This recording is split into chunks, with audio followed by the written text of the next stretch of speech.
Sorotan berikutnya, Saudara. Presiden Joko Widodo merespons dorongan dari relawan Prabowo Gibran yang mendaftarkan putra bungsunya Kaisang Pangarep untuk maju dalam pemilihan kepala daerah Kota Bekasi. Presiden Jokowi menegaskan, urusan pencalonan Kaisang di Pilkada Bekasi menjadi urusan partai. Jokowi bilang isu soal Kaisang didorong maju sebagai bakal calon wali kota Bekasi oleh relawan harusnya dijawab oleh Partai Solidaritas Indonesia yang juga dipimpin oleh Kaisang sendiri.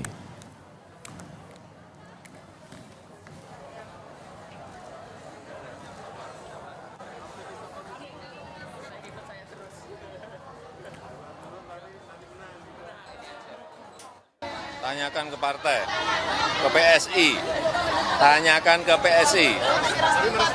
Itu urusan partai. Apanya? Itu keinginan pribadi itu tolong ditanyakan kepada partai atau ditanyakan pada yang bersangkutan. Sebelumnya relawan Prabowo Gibran mengambil formulir pendaftaran penjaringan bakal calon wali kota Bekasi melalui DPC PKB Kota Bekasi, Jawa Barat pada Senin siang.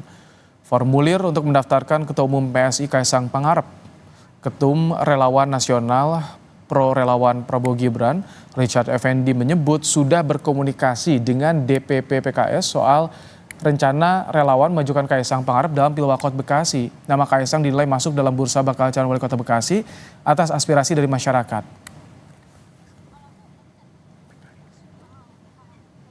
Udah ada komunikasi juga sama Mas Kaisang atau gimana? Nah, kita udah komunikasi bukan langsung ke Mas Kaisang, tapi ke bagian dari instrumen mereka yang menginginkan masyarakat yang sudah komunikasi dengan kita.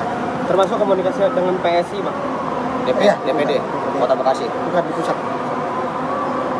Pusat. Oh, berarti artinya untuk PSI tingkat Kota Bekasi belum ada komunikasi, Bang? Belum. Kita sudah mulai menjalin komunikasi, tapi tinggal menunggu waktunya aja ketemu semuanya. Tapi memang kita sudah komunikasi dengan pusat juga. Walau pengambilan formulir pendaftaran diwakilkan oleh relawan, namun Sekretaris DPC Kota PKB Bekasi mewajibkan agar Kaisang mengembalikan langsung formulir pendaftarannya ke kantor DPC Kota PKB. Formulir pendaftaran penjaringan bakal calon wali kota harus dikembalikan maksimal 3 hari setelah pengambilan. Kaisang tadi yang diwakili Pak Richard menghubungi saya, mendaftar, ambil formulir, ya silahkan. Kita terbuka. Kalaupun nanti mana aturan yang sudah kita tetapkan, ya setidaknya bahwa kalaupun yang mengambil itu bukan yang bersangkutan langsung, paling tidak yang nanti pada saat pengembalian itu harus bisa. Dan kita berharap Kaisang kalau toh memang serius niat maju di pertamanya bakal calon kota.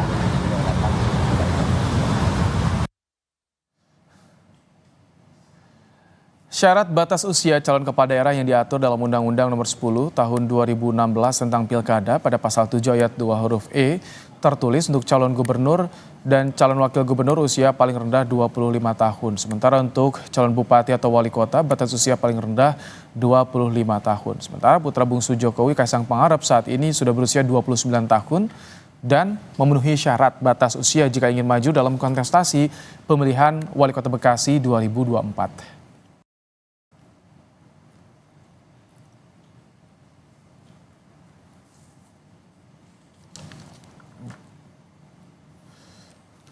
Apa alasan relawan Prabowo Gibran mendorong Kaisang maju di Pilkada Bekasi melalui Partai PKB? Kita bahas, Saudara, bersama dengan Ketua Umum Relawan Nasional Pro Prabowo Gibran, Richard Effendi, dan juga kita nantikan bergabungnya pengamat politik Ikrar Nusa Bakti. Kita ke Pak Richard. Selamat petang, Pak Richard. Selamat petang, Pak. Baik, Pak Richard, jadi ini mendaftarkan Kaisang untuk bursa Pilwakot Bekasi ini inisiatif relawan atau ada permintaan dari partai politik atau dari mana, Pak Richard? Nah, ini murni inisiatif relawan dan masyarakat Kota Bekasi. Jadi tidak ada permintaan dari seseorang atau partai pun yang menginisiasi untuk permintaan dan mendorong Mas Kaisang untuk maju jadi wali Kota Bekasi. Kenapa untuk Bekasi mendorong Kaisang Pangarep, Pak Richard?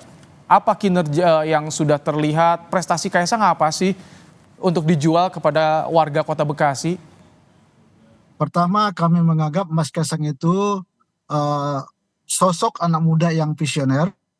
Yang kedua, kami menganggap Mas Kaisang itu mampu mengangkat dan memajukan Kota Bekasi. Yang ketiga, Mas Kaisang itu mampu menjaga kebinekaan di Kota Bekasi yang heterogen. Itu kira-kira pertimbangan kita, Pak. Kan persoalan Bekasi itu kompleks ya Pak Richard. Banyak sekali permasalahan banjir, macet, tata kelola kotanya juga. Sedangkan Kaisang kita tahu di PSI baru ketika pemilu ini. Bagaimana relawan yakin dengan sosok Kaisang bisa memimpin Bekasi, Pak Richard? Kita menganggap Mas Kaisang itu sosok anak muda yang visioner tadi, Pak. Dengan kemampuannya, dengan pengalaman dari berbagai pengalamannya di partai, mungkin akan yakin kita sanggup membawa Kota Bekasi maju ke depan. Memang kita tahu Bekasi banyak permasalahannya. Nah, kita butuh pemimpin yang datang dari luar. Melihat Kota Bekasi itu datang dari luar, bukan dari dalam. Kalau kita lihat pemimpin yang muncul saat ini di Kota Bekasi, yang memimpin dari dalam itu pemikirannya masih sama. Jadi harus melihat Bekasi itu jauh, melihat Bekasi itu dari luarnya, sehingga mampu melihat kemajuan di Kota Bekasi. Oke, ini sudah komunikasi dengan PSI, Pak Richard? Kita secara implisit sebelum, Pak. Jadi kita masih berjuang, masyarakat Kota Bekasi, berbagai elemen masyarakat dan juga berbagai relawan yang akan mendukung Mas Kaisang untuk maju jadi wali Kota Bekasi. Nah, kita juga sudah nanti terkumpul semua dukungannya, kita akan berhadap PSI untuk menyampaikan dukungan kita. Jadi intinya yang memperjuangkan, yang meminta Mas Kaisang maju ke Kota Bekasi adalah masyarakat Bekasi, bukan PSI yang minta ke Bekasi. Itu kira-kira, Pak. Oke, kita juga sudah bergabung pengamat politik Ikrar Nusa Bakti. Prof. Ikrar. Yuk, gimana Bung Ibrahim? Kali ini ada relawan yang mendaftarkan Kaisang di Bursa Pilwakot Bekasi. Apa yang Anda lihat? Kenapa ini banyak sekali yang lingkaran Jokowi, anak Jokowi masih menjadi daya tarik di pilkada ini, Prof. Ikrar? Atau bagaimana menurut Anda ini? Ya, biar bagaimanapun selama bapaknya masih berkuasa sebagai presiden, tentunya anaknya masih punya power juga ya, termasuk juga influence dari atau pengaruh dari presiden tentunya masih ada ya.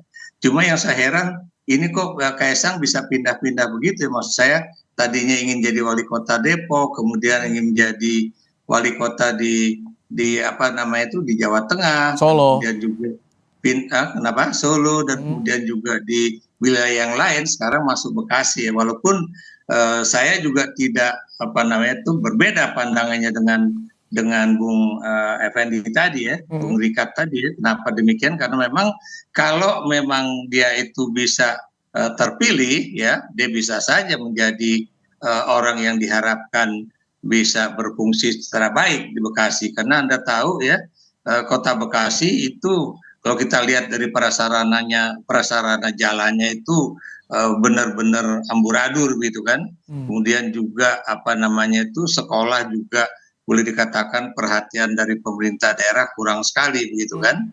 Demikian juga dalam kaitannya dengan persoalan-persoalan kesehatan ya, pelayanan kesehatan dan sebagainya ya. Kalau tadi ini katanya permintaan dari masyarakat Bekasi, dari relawan, inisiatif relawan juga, Prof. Ikrar.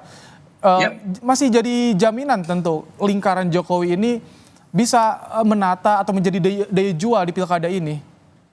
Saya tidak tahu pasti, apalagi nanti kan pada saat pilkada itu berlangsung, Jokowi sudah tidak lagi menjadi presiden ya.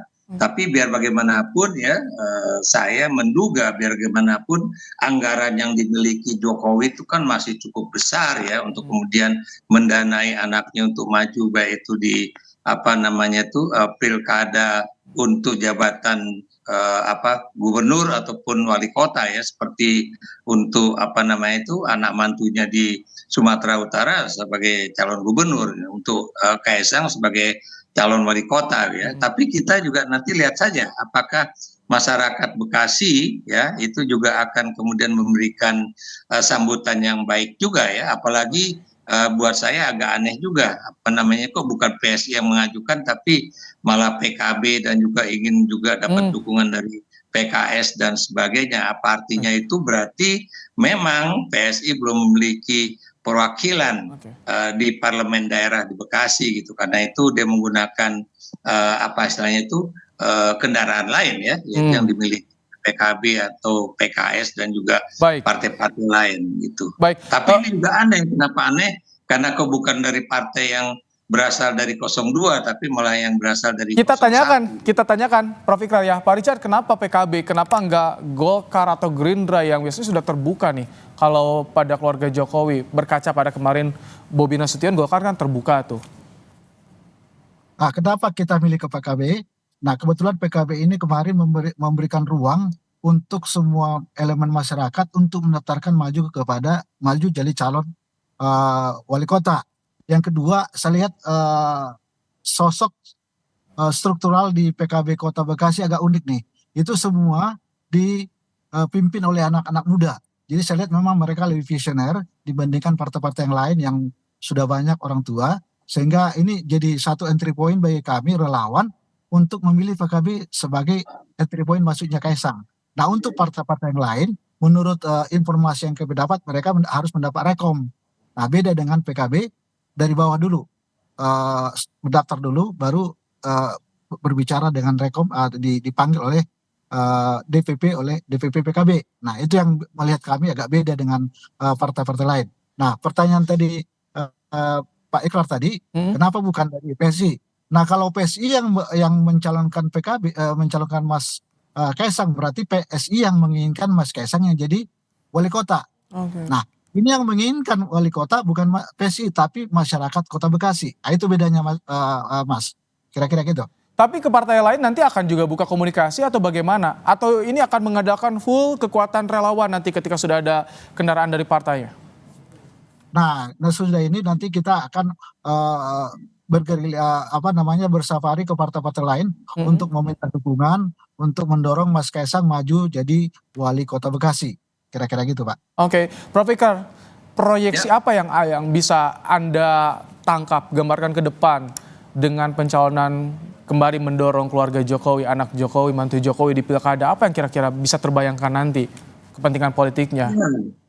Ya, biar bagaimanapun saya masih menganggap bahwa ini adalah bagian dari dinasti Jokowi ya, walaupun memang untuk posisi Kaisang agak berbeda dengan Gibran. Kenapa demikian? Karena Kaisang bisa saja maju tanpa terjadi rekayasa hukum ataupun rekayasa yang lain ya, ataupun misalnya nanti akan menggunakan bansos beras dan sebagainya seperti yang juga sudah disitir oleh Gubernur Petahana ya, atau mantan Gubernur Sumatera Utara mengenai majunya Bobi di Sumatera Utara gitu kan.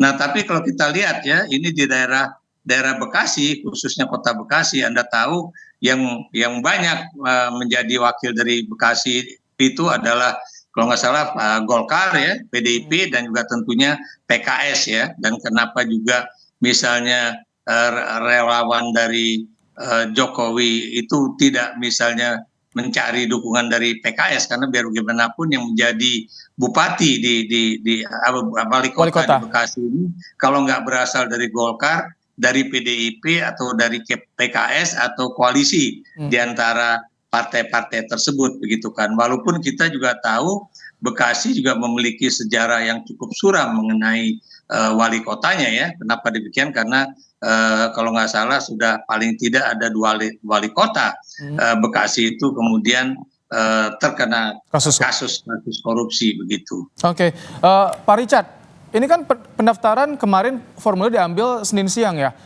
Ada 3 hari batas waktu untuk mengembalikan dan harus Kaisang langsung kalau serius untuk maju. Ini sudah ada komunikasi antara relawan dengan Kaisang dengan PKB Bekasi?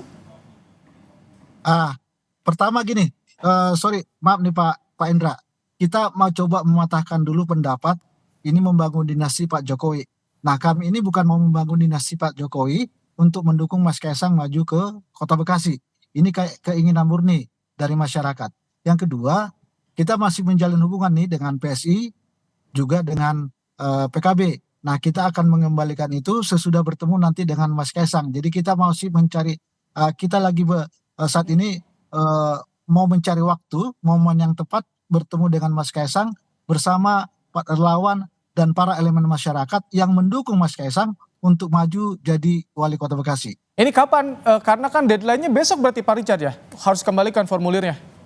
Nah, kebetulan besok dan Jumat itu kan libur gitu ya. Dan memang itu jadi kendala juga bagi kami untuk bisa bertemu dengan PKB dan Mas Kaisang karena waktu itu adalah waktu libur nasional. Ya, jadi memang kita harus nanti berkomunikasi lagi dengan PKB untuk memberikan waktu lagi karena menyangkut waktunya yang kurang pas dikarenakan libur nasional gitu Pak. Kalau misalkan Kaisangnya nggak mau ini untuk Bekasi, bagaimana relawan Pak Richard? Nah, ini kan keinginan masyarakat Pak. Tidaknya Kaisang itu urusan Mas Kaisang. Tapi saya yakin dengan keinginan masyarakat, Mas Kaisang ini kan ingin memajukan Indonesia, ingin memajukan Bekasi.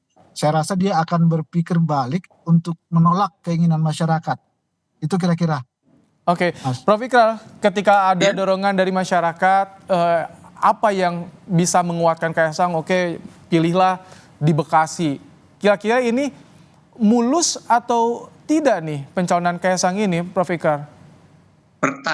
Pertanyaan saya adalah apakah Kaisang juga memiliki KTP di Kota Bekasi? Apakah juga kemudian di dalam pilkada itu seorang calon wali kota, seorang calon gubernur itu memang harus bertempat tinggal di daerah tersebut ya? Kenapa demikian? Karena ini kan untuk caleg itu kan agak berbeda ya. Sebagai contoh misalnya tidak sedikit caleg-caleg di berbagai daerah itu sebetulnya tidak memiliki kartu tanda penduduk di daerah tersebut, tapi itu juga bisa terpilih daerah itu. Tapi kalau menjadi wali kota ataupun gubernur itu tentunya sepengetahuan saya itu pastinya harus memiliki KTP di daerah setempat ya. Apalagi kalau kemudian Kaisang itu kan terus terang ya, terlepas dari ada keinginan dari masyarakat bawah, tapi kalau dia sendiri misalnya tidak pernah tahu Kota Bekasi seperti apa ya, kondisinya bagaimana, problemnya seperti apa, akan sulit juga bagi dia untuk kemudian berkampanye untuk satu hal yang memang harus ketahui secara cepat ya, walaupun masih ada waktu antara bulan ini sampai November mendatang ya, untuk dia bisa mengetahui permasalahan-permasalahan di Kota Bekasi ini begitu. Baik, kita tunggu bagaimana apakah Kaisang langsung akan mengembalikan formulir menerima pencalonan sebagai calon wali kota Bekasi melalui PKB. Terima kasih Pak Richard Effendi, Ketua Umum Relawan Nasional Pro Prabowo Gibran, dan juga pengamat politik Ikrar Nusa Bakti. Terima kasih telah menyampaikan pandangannya dalam program Kompas Petang sore hari ini.